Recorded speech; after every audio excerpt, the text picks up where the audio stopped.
Assalamualaikum warahmatullahi wabarakatuh. Selamat datang di channel Penenang Hati, tempat di mana kita mempelajari dan berbagi ilmu tentang indahnya Islam. Baiklah, hari ini saya akan menceritakan tentang perjalanan indah dari seorang nabi, di mana adanya keajaiban dan kebenaran akan kisah inspiratif seorang nabi. Mari kita bersama-sama mempersembahkan waktu untuk merenung dalam perjalanan luar biasa kehidupan seorang utusan ilahi. Namun sebelum itu, jangan lupa untuk subscribe agar tidak melewatkan video-video menarik selanjutnya. Mari kita mulai. Tak hanya kisah-kisah yang menyenangkan saja, tapi banyak juga kisah yang menyedihkan pada kisah Nabi dan Rasul. Salah satunya yaitu kisah Nabi Nuh yang bisa menjadi pelajaran bagi kita umatnya. Kisah-kisah dari Nabi Nuh ini juga mempunyai banyak nilai yang bermanfaat. Salah satu kisah dari Nabi Nuh yang terkenal adalah selamatnya beliau dari banjir bandang yang sangat besar dan saat ia membuat perahu untuk para umatnya, sehingga semua umat dan hewan-hewan yang ada di saat itu juga diselamatkan oleh Nabi Nuh. Nabi Nuh dikenal dengan kesabarannya yang luar biasa, walaupun ia juga banyak dibenci oleh orang-orang saat itu. Namun kesabaran, keteguhan, dan juga ketabahan hatinya sudah teruji. Terbukti dari lama waktunya ia dalam berdakwah hingga 950 tahun lamanya. Inilah beberapa cerita kisah Nabi Nuh yang perlu diketahui oleh seluruh umatnya dengan lengkap. Nabi Nuh diutus oleh Allah ketika ada kekosongan di antara dua rasul yang saat itu dibiarkan begitu saja, sehingga ajaran yang telah dibawa oleh Nabi yang sebelumnya pun dilupakan oleh banyak orang saat itu. Ketika ajaran agamanya ditinggalkan, para manusia pun kembali melakukan dosa, misalnya melakukan maksiat, meninggalkan segala macam amal baik, dan melakukan segala macam kemungkaran. Pada masa fatrah, itulah Nabi Nuh juga memperoleh wahyu akan kenabiannya untuk memberi ajaran Islam pada manusia oleh Allah Subhanahu wa Ta'ala. Pada zaman tersebut, kaum Nabi Nuh juga tidak menyembah Allah, tapi mereka menyembah patung berhala yang jelas-jelas dibuat oleh manusia dari kaum Nabi Nuh tersebut. Beberapa patung yang sudah disembah itu juga sudah dipercaya akan memberi banyak manfaat dan kebaikan. Bahkan mereka percaya patung-patung berhala itu bisa menolak segala macam bala atau keburukan yang terjadi di kehidupan sehari-hari.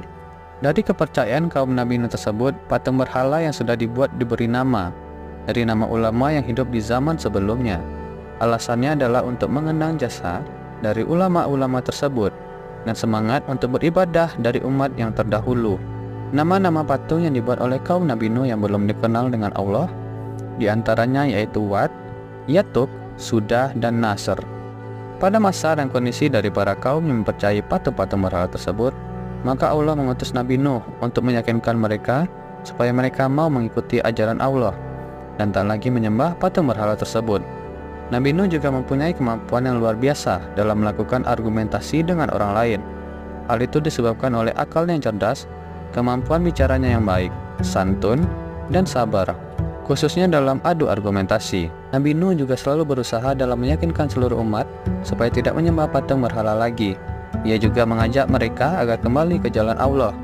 Ia juga tidak menyerah untuk membuat kaumnya sadar, hingga selalu melakukan berbagai macam cara untuk berdakwah. Tapi sayangnya kaumnya tersebut selalu menolak ajakannya. Menurut rangkuman kisah Nabi Nuh mengenai berdakwah, dijelaskan juga bahwa beberapa dakwahnya adalah ajakan pada kaumnya untuk merasakan sekaligus melihat apa yang sudah tersedia di muka bumi ini. Ia juga menjelaskan bahwa semuanya adalah ciptaan Allah seperti matahari, bintang, bulan, dan sebagainya. Selain itu, air, tumbuhan, dan juga hewan yang selama ini sudah ada dan bisa dinikmati oleh manusia adalah ciptaan Allah. Ditambah lagi dengan perubahan dari siang ke malam dan sebaliknya, yang juga menjadi bukti nyata bahwa Tuhan Allah lah yang harus disembah, bukan berhala. Tak hanya memberikan bukti dan juga tanda-tanda kesabaran dari Allah, tetapi Nabi Nuh juga memberi dakwahnya dengan amalan-amalan perbuatan yang sudah dilakukan oleh manusia, dan semua itu akan ada ganjarannya dari Allah, baik atau buruk. Jika amal perbuatan yang dilakukan adalah amal kebaikan dengan menuruti perintah Allah, maka manusia akan mendapat ganjaran berupa surga. Tapi jika amal perbuatannya berupa keburukan dengan tidak menjalankan perintah Allah, maka ganjarannya pun berupa neraka. Ketabahan, kesabaran, dan juga keteguhan hati yang dimiliki oleh Nabi Nuh dalam berdakwah mengajarkan ajaran agama Allah selalu ditolak dan penolakannya pun sebagian besar dilakukan oleh kaum Nabi Nuh. Walaupun banyak menolak ajaran Islam saat itu, tapi ada juga orang-orang yang menerima ajakan Nabi Nuh untuk ikut menyembah Allah. Dalam waktu 950 tahun lamanya, Nabi Nuh berdakwah dengan tujuan supaya seluruh kaumnya tidak berada di jalan yang sesat. Apabila itu terjadi, maka hal itu akan merugikan diri mereka sendiri, karena Allah akan memberinya azab. Ajakan dari Nabi Nuh di dalam setiap dakwahnya selalu berkaitan dengan tidak bolehnya menyembah berhala seperti dulu dan harus menyembah Allah kembali. Dengan mengajak seluruh kaumnya untuk kembali menyembah Allah, Nabi Nuh juga berharap agar semua kaumnya kembali pada jalan yang terang dan benar. Nabi Nuh juga selalu mengajarkan kepada seluruh umatnya untuk saling tolong-menolong dan saling menyayangi. Ia juga berjuang dengan sangat keras supaya sifat-sifat sombong yang biasanya ada di diri manusia dengan kedudukannya yang tinggi saat itu supaya bisa menghilangkan segala sifat buruk dan menggantinya dengan kasih sayang. Tapi perjuangan yang ia lakukan dengan sikap tabah dan sabar yang sudah dilakukan oleh Nabi Nuh untuk menyadarkan semua kaumnya untuk kembali pada jalan yang benar masih tidak berhasil. Kebanyakan kaumnya masih tidak percaya dengan ajakan dari Nabi Nuh tersebut untuk selalu beriman pada Allah dan menyembah Allah. Hanya ada sebagian manusia saja yang saat itu untuk menerima ajakan dari Nabi Nuh. Itu pun jumlahnya tidak sampai 100 orang. Setelah Nabi Nuh berjuang untuk menyadarkan seluruh kaumnya untuk mengajak mereka agar tidak menyembah berhala dalam waktu ratusan tahun atau hampir 1000 tahun lamanya, Allah pun memerintahkan Nabi Nuh lagi untuk membuat kapal. Kapal ini ukurannya sangat besar dan bisa menampung banyak orang dan juga hewan-hewan. Allah juga memerintahkan Nabi Nuh untuk membuat kapal dengan mengumpulkan semua bahan yang diperlukan dalam pembuatan kapal. Orang-orang yang membuat kapalnya memilih tempat yang jauh dari ramainya masyarakat dan jauh dari daerah perkotaan. Mereka bersemangat sekali dalam membuat kapal tersebut, sehingga proses pembuatannya dilakukan siang dan malam untuk menyelesaikan kapal berukuran besar yang sudah diberi perintah oleh Allah. Alasan Nabi Nuh untuk membuat kapal jauh dari wilayah perkotaan dan keramaian adalah supaya tidak banyak orang yang tahu, dan Nabi Nuh bersama dengan orang yang hanya menerima ajakannya untuk membuat kapal, sehingga prosesnya dilakukan dengan tenang. Tapi walaupun Nabi Nuh sudah berusaha menjauh dari keramaian dan berharap tidak ada gangguan, tetap saja ada yang terlihat oleh orang yang tak mau menerima ajakannya. Mereka pun mengejek sekaligus menghina pembuatan kapal tersebut. Bagi kalian yang mengejek dan menghina kapal ini, akan tiba waktunya kalian diberi azab oleh Allah atas amal perbuatan yang dilakukan. Walaupun Nabi Nuh dihina dan diejek oleh kaumnya, tapi pembuatan kapal besar tetap dilakukan. Para pengikutnya pun tetap semangat dalam menyelesaikan pembuatan kapal tersebut, karena hal itu adalah perintah dari Allah Subhanahu wa Ta'ala. Ketika orang-orang menghina dan juga mengejek Nabi Nuh, saat itu Nabi sudah memberitahu mereka bahwa akan ada banjir bandang yang melanda wilayah tersebut. Banjir bandang ini bahkan sangat besar dan akan menenggelamkan semua manusia yang ada di sana. Tapi kaum kafir tetap tidak percaya dengan apa yang diucapkan oleh Nabi Nuh. Anak Nabi Nuh pun tak percaya dengan hal itu, dan ia lebih memilih menjadi kaum kafir saja. Anaknya menerima bisikan dari syaitan dan juga hasutan yang berasal dari kaum kafir yang lainnya. Kapal pun akhirnya selesai dibuat oleh Nabi Nuh dan semua pengikutnya. Setelah itu Nabi menerima wahyu kembali dari Allah. Allah memerintahkan Nabi Nuh untuk bersiap dan menunggu tanda-tanda perintah dari Allah. Jika sudah muncul tanda-tanda perintah itu, maka Nabi Nuh harus segera mengangkut semua kaumnya dengan kapal. Bawa juga 2 pasang manusia atau hewan dari bumi, kemudian berlayarlah dengan kapal tersebut atas izinnya. Setelah wahyu itu diterima oleh Nabi Nuh, maka Nabi pun menunggu hari di mana banjir bandang tersebut akan tiba. Dengan hujan yang turun sangat lebat, maka hal itu menjadi tanda-tanda banjir bandang akan terjadi. Sebelum banjir bandang ini terjadi, Nabi pun mengajak seluruh pengikutnya untuk langsung naik ke kapal. Sampai tiba waktunya, hujan pun turun dengan derasnya. Kemudian air menggenang wilayah daratannya terlebih dahulu. Secara perlahan, air yang menggenangi area dataran rendah naik dan meninggi, lalu menuju ke dataran yang lebih tinggi, sampai akhirnya air bah pun menggenangi semua bagian daratan dan hanya orang mukminlah yang berada di kapal Nabi Nuh. Ditambah lagi dengan pasangan makhluk hidup yang ada di bumi yang juga berhasil diselamatkan dari air bah yang saat itu sudah membuat seluruh dataran tenggelam. Kapal Nabi Nuh pun mulai berlayar kembali dan berhasil melewati air bah tersebut dengan baik. Ketika sedang berlayar, terlihat orang-orang kafir yang dulu tidak mau mengikuti ajakan Nabi untuk menyelamatkan diri mereka supaya tidak terbawa oleh air bah yang lebih jauh lagi dari area tersebut. Saat Nabi Nuh sedang berlayar di bagian tengah air bah, Nabi pun melihat anaknya yang juga ikut menolaknya.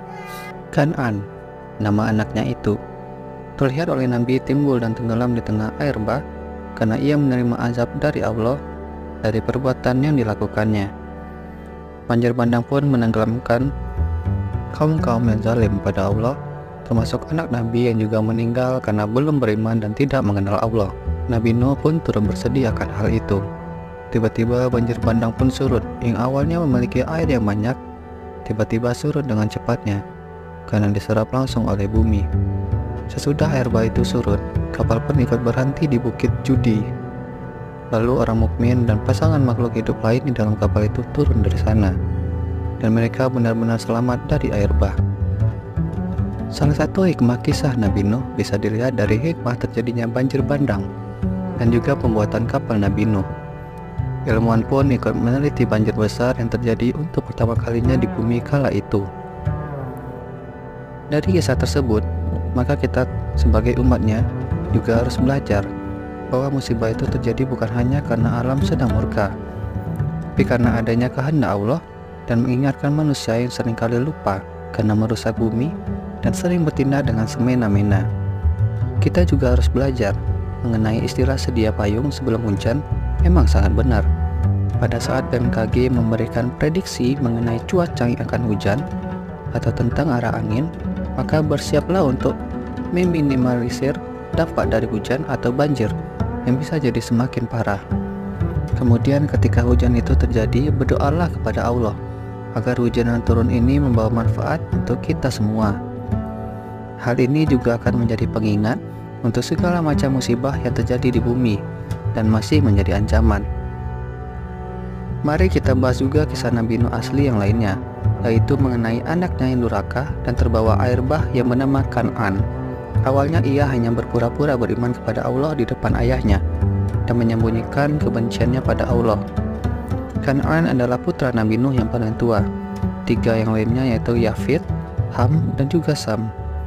Setelah air bah memenuhi wilayah tempat tinggal mereka, terlihatlah dengan jelas bahwa ternyata Kan'an durhaka pada orang tuanya dan menolak ajakannya. Allah memperlihatkan bagaimana kemunafikan Kan'an dan tidak memasukkan ke beberapa golongan orang yang selamat. Ia juga terus berupaya untuk berenang menuju puncak gunung yang saat itu wilayahnya belum terkena air. Nabi Nuh tetap mengajak Kan'an untuk ikut ke kapalnya saat itu karena kasih sayangnya sebagai seorang ayah. Tapi Kan'an tetap tidak mau mengikuti ajakannya dan ia ingin berenang saja hingga ke puncak gunung. Setelah itu, di sela-sela pembicaraan antara ayah dengan anak itu, muncullah gelombang yang sangat besar yang menghalangi mereka. Seketika Kan'an pun menghilang dari pandangan Nabi Nuh. Nabi tetap berusaha mencarinya, tetapi ombak sudah semakin tinggi. Nabi Nuh pun sangat sedih. Ia juga sangat menyesali kematian anaknya yang terjadi dengan sangat tragis. Ia juga menyesal mengapa anak tertuanya itu tidak mau menerima ajakannya. Nabi Nuh sempat bertanya-tanya, mengapa Allah tidak menyelamatkan Kan'an, anaknya, karena ia merasa tak pernah mengingkari atau melanggar perintah Allah. Tapi Nabi Nuh saat itu memang belum sadar bahwa Kan'an sebenarnya belum beriman kepada Allah dan masih menjadi kafir. Allah pun menjelaskan kembali pada Nabi Nuh bahwa Kan'an bukan menjadi salah satu keluarga Nabi Nuh yang dijanjikan oleh Allah untuk diselamatkan. Nabi pun sadar akan kesalahannya bahwa Kan'an memang belum beriman. Ia pun memohon ampun pada Allah mengenai kekhilafan-Nya.